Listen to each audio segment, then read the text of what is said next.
بسم اللہ الرحمن الرحیم۔ السلام علیکم دوستو، آج کی اس ویڈیو میں ہم سب یہ جانیں گے کہ حج کی شروعات کب اور کیسے ہوئی، اور وہ خوش نصیب کون ہے جس نے سب سے پہلے حج کیا، خانہ کعبہ کو سب سے پہلے کس نے بنایا اور کیسے بنایا، اور اس روئے زمین میں وہ کون سی مقدس جگہ ہے جہاں پرندے بھی نہیں اڑتے، اور اگر کوئی زہریلا جانور یا نقصان پہنچانے والا جانور وہاں پہنچ جاتا ہے تو کسی کو نقصان کیوں نہیں پہنچا پاتا۔ میرے دوستو، سب سے پہلے حج کس نے کیا اور سب سے پہلے خانہ کعبہ کو کس نے بنایا، جاننے سے پہلے کچھ ضروری باتیں آپ کو جان لینا ضروری ہیں تاکہ سمجھنے میں آپ کو آسانی ہو جائے۔ سب سے پہلے آپ یاد رکھیں کہ حج کے علاوہ جتنی بھی عبادتیں ہیں انہیں انسان جہاں چاہے کر سکتا ہے، لیکن حج ایک ایسی عبادت ہے جس کے لیے خاص جگہیں ہیں۔ انہی جگہوں میں حج کی ادائیگی ہو سکتی ہے، اور ان خاص جگہوں میں سب سے زیادہ عظمت والی جگہ خانہ کعبہ ہے، جسے بیت اللہ شریف بھی کہا جاتا ہے۔ اس کی عظمت کا اندازہ اس سے لگا سکتے ہیں کہ وہاں پر ایک نیکی کا ثواب 1,00,000 کے برابر ہے۔ بیت اللہ شریف مسجد حرام کے بیچ میں کھڑی ایک عمارت ہے، بلکہ یوں کہہ لیجئے کہ اس دنیا کے بیچوں بیچ میں کھڑی جو عمارت ہے اسے بیت اللہ شریف کہا جاتا ہے، اور یہ مسلمانوں کا قبلہ ہے۔ اس دنیا میں سب سے پہلے عبادت کے لیے جو گھر بنایا گیا وہ بیت اللہ شریف ہے۔ بخاری شریف کی حدیث ہے کہ بیت اللہ شریف بیت المقدس سے 40 سال پہلے بنایا گیا۔ بیت اللہ شریف کی عزت اور عظمت ہر زمانے میں رہی ہے، اور ہر زمانے میں لوگوں نے اس کا طواف کیا ہے، چاہے اسلام سے پہلے کا زمانہ ہو یا اسلام کے بعد کا زمانہ ہو۔ بیت اللہ شریف کی عزت اور عظمت میں کبھی کمی نہیں آئی ہے۔ جسے بھی اس مقدس گھر کی حفاظت کی ذمہ داری ملی ہے، اس نے بڑی عزت اور عظمت کے ساتھ اسے سنبھالا ہے۔ خانہ کعبہ کی عظمت کو اللہ تعالیٰ نے قرآن مجید میں یوں بیان فرمایا ہے: بے شک سب سے پہلا گھر جو لوگوں کی عبادت کے لیے بنایا گیا وہ ہے جو مکہ میں ہے، برکت والا ہے اور سارے جہان والوں کے لیے ہدایت ہے۔ اس میں کھلی نشانیاں ہیں، ابراہیم کے کھڑے ہونے کی جگہ ہے، اور جو اس میں داخل ہوا امن والا ہو گیا، اور اللہ کے لیے لوگوں پر اس گھر کا حج کرنا فرض ہے جو اس تک پہنچنے کی طاقت رکھتا ہو، اور جو انکار کرے تو اللہ سارے جہان سے بے پرواہ ہے۔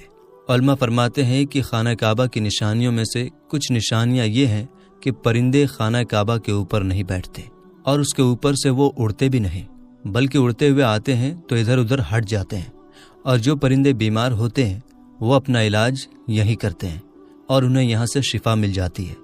نقصان پہنچانے والے جانور ایک دوسرے کو حرم شریف کی حدود میں تکلیف نہیں دیتے، یہاں تک کہ اس زمین میں کتے ہرن کے شکار کے لیے نہیں دوڑتے اور وہاں شکار نہیں کرتے۔ لوگوں کے دل کعبہ شریف کی طرف کھینچتے ہیں، اور اس کی طرف نظر کرنے سے آنسو جاری ہو جاتے ہیں۔ ہر جمعہ کی رات کو اولیاء اکرام کی روحیں خانہ کعبہ کے آس پاس حاضر ہوتی ہیں، اور جو کوئی اس کی بے حرمتی اور بے ادبی کا ارادہ کرتا ہے برباد ہو جاتا ہے۔ اور انہی نشانیوں میں سے ایک نشانی مقام ابراہیم ہے۔ مقام ابراہیم وہ پتھر ہے جس پر حضرت ابراہیم علیہ السلام کعبہ شریف کی تعمیر کے وقت کھڑے ہوئے تھے۔ یہ پتھر خانہ کعبہ کی دیواروں کی اونچائی کے مطابق خود اونچا ہو جاتا تھا۔ اس میں حضرت ابراہیم علیہ السلام کے مبارک قدم کے نشان تھے، جو لمبا زمانہ گزرنے سے بھی وہ نشان نہیں مٹا، اور آج تک وہ موجود ہے۔ اب یہ جاننا بے حد ضروری ہے کہ خانہ کعبہ کی تعمیر کب اور کس نے کیا۔ تو آپ یاد رکھیں، خانہ کعبہ کی تعمیر سب سے پہلے فرشتوں نے کیا۔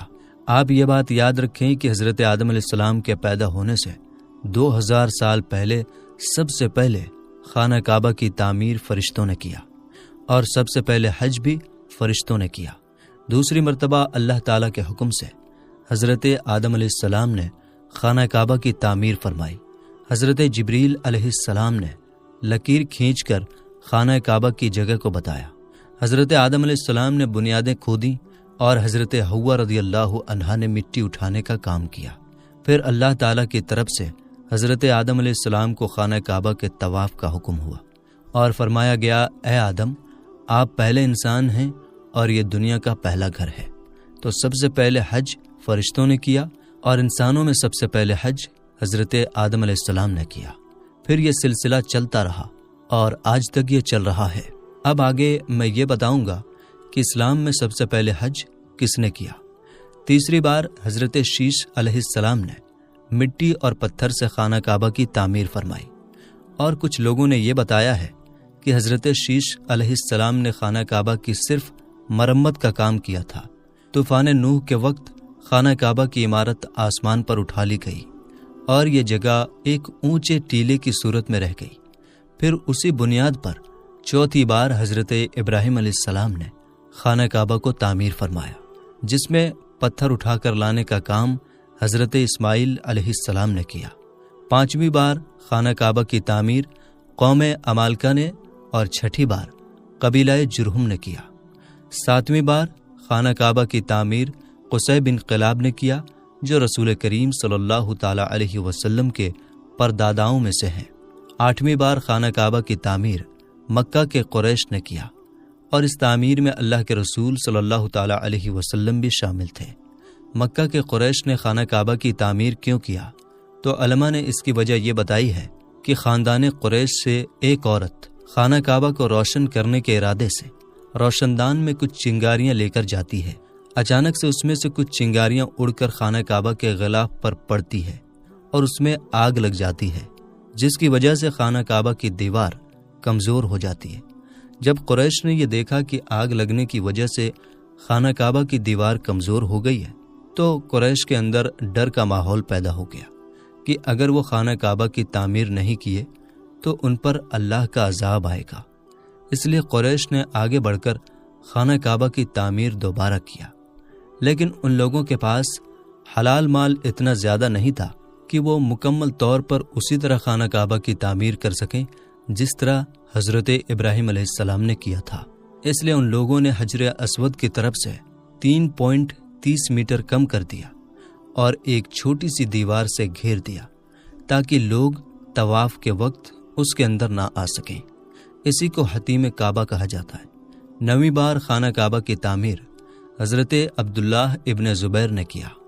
یزید کے حکم سے جب یزیدی فوج نے خانہ کعبہ پر پتھر برسایا تو خانہ کعبہ کی دیواریں بھی کمزور ہو گئیں، تو حضرت عبداللہ ابن زبیر نے خانہ کعبہ کی تعمیر اسی طرح کیا جس طرح حضرت ابراہیم علیہ السلام نے کیا تھا، یعنی انہوں نے حتیم کعبہ کو بھی کعبہ کے اندر ملا دیا۔ 10ویں بار خانہ کعبہ کی تعمیر حجاج بن یوسف نے کیا، جو ایک بہت ہی ظالم بادشاہ تھا۔ اس نے یہ کیا کہ جو حصہ حضرت عبداللہ ابن زبیر نے خانہ کعبہ میں شامل کر دیا تھا، اس حصے کو حجاج بن یوسف نے نکال دیا اور اسی طرح خانہ کعبہ کی تعمیر کی جس طرح قریش نے کی تھی۔ اب یہ جاننا بے حد ضروری ہے کہ کب حج کا عام اعلان ہوا۔ تو سب سے پہلے یہ جان لیجئے کہ چوتھی بار جب حضرت ابراہیم علیہ السلام نے طوفان نوح کے بعد اللہ تعالیٰ کے حکم سے خانہ کعبہ کی تعمیر مکمل کر دیا، تو اللہ تعالیٰ کی طرف سے حکم ہوتا ہے کہ اے ابراہیم، لوگوں میں حج کا عام اعلان کر دو، وہ تمہارے پاس پیدل اور ہر دبلی اونٹنی پر سوار ہو کر آئیں گے جو ہر دور کی راہ سے آتی ہیں۔ جب اللہ تعالیٰ نے حضرت ابراہیم علیہ السلام کو حج کے عام اعلان کا حکم دیا تو حضرت ابراہیم علیہ السلام ابو قبیس پہاڑ پر تشریف لے جاتے ہیں اور وہاں جا کر لوگوں میں حج کا عام اعلان کرتے ہیں۔ اے اللہ کے بندو، اللہ کے گھر کی طرف آؤ۔ آپ کی اس دعوت کو قیامت تک پیدا ہونے والے انسانوں نے سن لیا، اور آپ کے اس اعلان کو سن کر جس نے جتنی بار لبیک کہا وہ اتنی ہی بار حج ادا کرے گا، اور جو روح خاموش رہی وہ حج نہیں کر سکے گی۔